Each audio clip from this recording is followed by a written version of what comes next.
काय विधानभवनात चाललो आता काय. परंतु ज्या पद्धतीने रात्री घडामोडी घडल्या, तुम्ही आंदोलन करत होता, तुमच्या अंगावर गाडी जाण्याचा प्रयत्न झाला. ठीक आहे, चालतात आंदोलनामध्ये हे सगळं घडत असतं. त्यामुळे आंदोलन काय आम्ही 40 वर्ष हेच करत आलोय. कार्यकर्त्यांमध्ये मोठा संताप आहे. ताब्यात घेतलं पण ते कुठं नेलं हे पण कळलेलं नाही. तुम्हाला काय माहिती कळली? रात्री 2-2.5 तास आम्हाला पोलिसांनी फिरवलं, इथे तिथे इथे तिथे. आणि मात्र समोरचा आरोपी एकटा GT हॉस्पिटलमध्ये मस्त मजा करत होता, एकटा होता, पोलीस नव्हतं, कोण नव्हतं. तो मकोकाचा आरोपी, MPDAचा आरोपी आहे म्हणजे. आणि मारलं नितीननी मार खाल्ला. 5-5 मारायला होते, खुणवणाराही आहे. कोणी खुणवलं हेही व्हिडिओमध्ये दिसतंय. 5 जण मारतायत, 1 जणाला ताब्यात घेत आहे. आम्हाला सांगितलं त्याला सोडून देऊ आपण, म्हणून मी शांतपणाने निघून गेलो तिथनं. मी येऊन घरी निघून गेलो आणि नंतर कालांतराने सांगितलं की त्याला अरेस्ट केलं आणि म्हणून मी रात्री आलो. पोलिसांना तुम्हाला सांगितलं असेल त्यांच्यावर कोणावर गुन्हे दाखल केले ते? नाही, त्यांच्यावर कोणावर नाही, एकावर गुन्हा दाखल केला. व्हिडिओमध्ये 4 ते 5 जण मारताना दिसत आहेत. आता ठीक आहे, आता काय सत्तेपुढे शहाणपणा नाही असं म्हणायचं आणि चुप बसायचं. काय करायचं, लढतोय आम्ही. एका सामान्य कार्यकर्त्यासाठी उभं राहणं हे माझं पहिल्यापासूनचं काम आहे, ते मी करतोय. कार्यकर्त्यांमध्ये संताप आहे, मोठ्या संख्येने त्या ठिकाणी आता कार्यकर्ते जमणार आहेत. नाही, ते ठीक आहे कार्यकर्ते, पण जे काल झालं एवढं स्पष्टपणाने 5 माणसं आतमध्ये घुसतात, त्याला मारतात. मारतानाचे व्हिडिओ आहेत, घुसतानाचे व्हिडिओ आहेत. ABP माझाने खुणवतानाचा, म्हणजे ABP माझा नाही, TV9 आहे, श्याम आहे, सगळ्यांनी खुणवतानाचा व्हिडिओ दाखवला आहे की खुणवतो माणूस, जा मारा. हे सगळं झालं असताना तुम्ही 5 जणांना आम्ही असे तेव्हा आम्ही ती पण म्हणालो नाही किती अरेस्ट करणार आहे, काय अरेस्ट करणार आहे, मी काही बोललो नाही. मला सांगितलं की त्याला सोडणार आहेत, मला आणि जयंत पाटलांना. आम्ही दोघंही विश्वास ठेवला. जयंत पाटील साहेब गेले, मी गेलो. रात्री मला फोन आला की त्याला पकडलाय, धावत गेलो. विधानसभा अध्यक्षांशी तुम्ही बोलला नाही त्यानंतर? नाही, त्यांनी फोनच घेतलेला नाही. त्यांना मी फोन केले, अनेक फोन केले, पण त्यांनी फोन उचलला नाही. रोहित पवारांचा एक व्हिडिओ व्हायरल झाला आहे, कुठेतरी दमबाजी पोलिसांना करतायत असं विरोधकांचं म्हणणं आहे. पोलिसांनी त्यांच्या एवढे बघून हातवारे केले असतील आणि त्यांना उद्धटपणाने बोलले असतील तर साहजिक रिॲक्शन. एक तर आम्ही अधिक चिडलेलो होतो, आंदोलन करून थकलेलो होतो. पोलीस आम्हाला त्याला इथे ठेवलाय का तिथे ठेवलाय का काहीच सांगायला तयार नाही. आणि दुसरीकडे आम्हाला समोरच्या बाजूचे व्हिडिओ होते की मस्त एकटा उभा आहे, त्याच्यावर ना पोलीस आहे ना कोण आहे काय आहे.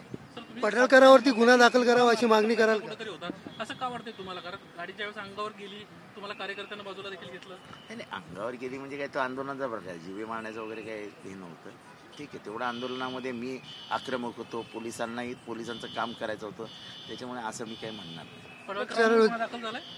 नाही, तो होणारही नाही. त्यांच्या कार्यकर्त्यांवर गुन्हे दाखल नाही होत, काय पडळकरांवर काय होणार?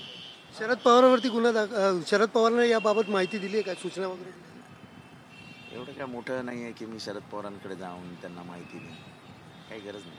सर, तुम्ही सातत्याने एका अधिकाऱ्याचा देखील उल्लेख करत होता VIP ट्रीटमेंट देण्यासंदर्भात, नेमकं काय झालं होतं? ते जेव्हा तिथे म्हणजे एक तर त्यांना आतमध्ये बसवलं नव्हतं, विधानभवनाच्या इथे नितीनला आतमध्ये खोलीत बंद करून ठेवलं होतं. ते मोकळे फिरत होते. मोकळे फिरत असताना एक इन्स्पेक्टर पोलीस त्या लोकांना मस्त तंबाखू मळून देत बसला. काय बोलायचं, तुमच्याकडे व्हिडिओ आहेत, मी व्हिडिओ देतो. मस्त तंबाखू मळून त्यांना हातावर असं करून त्यांना खायला देत होतं. राज्यपालांकडे निघाला तुम्ही? हा, आता जातो, बघतो काय. जितेंद्र आव्हाड होते ते आपण पाहतो. आता विधानसभेच्या दिशेने ते निघाल, पुन्हा एकदा बोला. सर, काय सांगाल? आपला हार आहे हे, तू काय करतोय? हजारोच्या संख्येने कार्यकर्त्यांना बोलवलेलं आहे. तुमची प्रतिष्ठा, तुम्ही लोकप्रतिनिधी आहात, लाखोच्या मताधिक्याने तुम्ही मतदार निवडून आलेले आहात. आम्ही ऐकणार नाही. हजारो संख्येने कार्यकर्ते विधानभवनाच्या बाहेर उभे राहणार. फक्त आम्हाला कोणी हात नाही लावायचा, आम्ही कोणी दगडफेक करणार नाही, जाळपोळ करणार नाही, तोडफोड करणार नाही. आम्ही उभे राहणार तुमच्या समर्थनार्थ. तुम्ही आमचे नेते आहात, आमची इब्रत असते, आमची प्रतिष्ठा असते. आमच्या नेत्यांचा ज्या वेळेला अशा प्रकारे पाय खेचून हात खेचून ओढून देणार, हे काय आम्हाला मान्य नाही. करून आम्ही लोकशाहीच्या मार्गाने लढणार. पुन्हा एकदा आम्ही त्या ठिकाणी उभे राहणार, तुमच्या समर्थनार्थ उभे राहणार. आम्हाला काहीही घेणं नाही. सुप्रिया सुळेंचं ताईंचं ऐकणार नाही की आणि कोणाचं ऐकणार नाही. आमचे नेते हे आमची प्रतिष्ठा आहे. आम्ही आमच्या नेत्यांच्या समर्थनार्थ विधानभवनाच्या बाहेर हजारोच्या संख्येने उभे राहणार. पोलिसांनी फक्त हात उचलू नये. सर, तुम्ही काय आव्हान कराल? शांततेने घ्या. कोणी बैल मारला तर आपण गाय मारू नये. चुकी कोणाची अख्खा महाराष्ट्राला माहिती आहे. 5 जण मिळून एकाला मारतायत. विधानभवनाच्या पवित्र मंदिरामध्ये ही गोष्ट एक आमदाराच्या सांगण्यावरून होते, योग्य झालेलं नाही. किंबहुना मला बोलावंसं का वाटत नाही तर ते मंदिर आहे, त्या मंदिरामध्ये व्हायला नको होतं.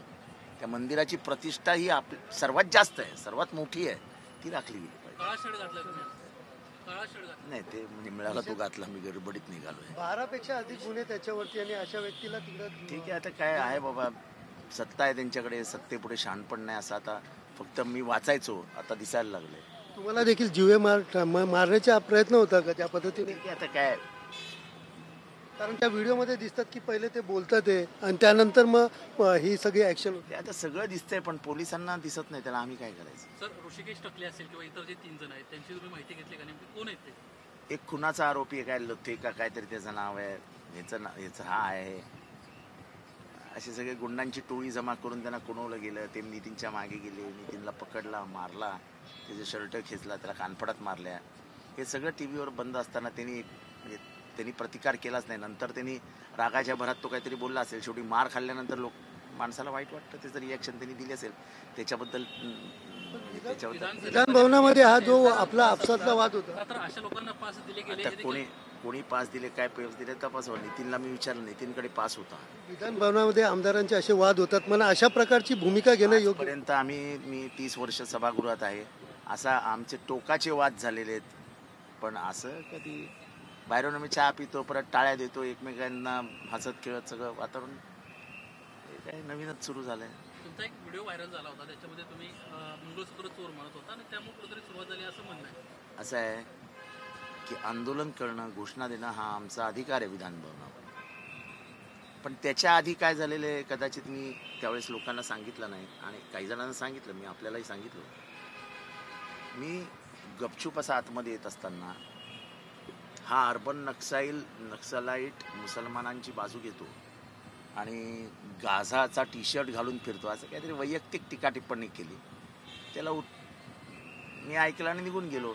आणि पुढे आंदोलन होतं आणि त्या आंदोलनाच्या दिशेने जाताना मी मंगळसूत्र चोर ओरडलो. मी काय त्यांना उद्देशून किंवा त्यांचं नाव घेऊन काही बोललेलो नाही. एखाद्याला उद्देशून आता कित्येक वेळा आम्ही चड्डी बनियान गँग म्हटलं, तर चड्डी बनियान गँग म्हणजे काय आम्हाला त्या आमदारांनी येऊन मारायचं का? किंवा आम्ही कोंबडी चोर ओरडलो किंवा आम्ही ओम फटफट स्वाहा ओरडलो किंवा काय काय घोषणा देत असतात आमदार. त्या अर्धा तास जो आम्ही आंदोलन करतो त्या आंदोलनात महाराष्ट्राला उद्बुद्ध करायचं असतं. आता 50 खोका 50 खोके एकदम ओके, आता ही घोषणा किती दिली आम्ही, सगळ्यांसमोर दिली, मग काय मारायचं आम्हाला? विरोधी पक्षातले तुम्ही एक महत्त्वाचे चेहरा आहात, नेता आहात, तुम्ही मुख्यमंत्र्यांशी बोलला ह्या विषयावर? म्हणजे मुख्यमंत्र्यांच्या कानावर घातलंय. काय आश्वासन मिळालं? नाही, आश्वासन नाही त्यांना. त्यांनी त्यावेळेस तरी मुख्यमंत्री हे मला वाटतं संवेदनशील आहेत आणि त्यांना ते पटलं नाही की हे जे काय चालू आहे म्हणाले बरोबर.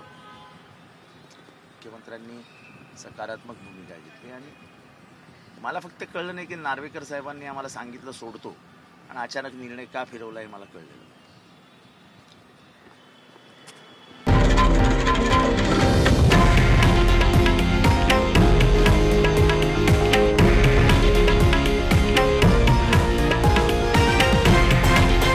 हे आहे देशातील नंबर 1 न्यूज नेटवर्क आणि आपण पाहत आहात TV9 मराठी, एकमेव.